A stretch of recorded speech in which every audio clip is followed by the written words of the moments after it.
So guys, for the first step, you want to go to search and type in check for updates. Click on it. And then once you run this, you want to click on check for updates. Make sure that your computer is fully up to date.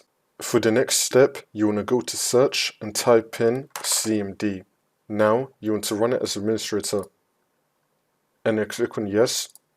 And now once you run this, you want to copy and paste the 3 commands which will be down below in the description. So for the first one, just highlight it, do Ctrl+C to copy it, come to CMD, and then do Ctrl+V to paste it, and then click on enter.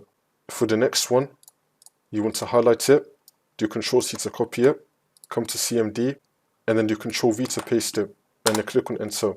It's now going to start running the scan. Just wait for this to load. Once that's been done, you want to copy and paste the last one. Highlight it, and then do Ctrl+V to paste it, and then click on enter. And you want to run this final scan. Just wait for this. Once that's been done, the problem should be fixed. If it's still not working, then just restart your computer, and then the problem should be fixed.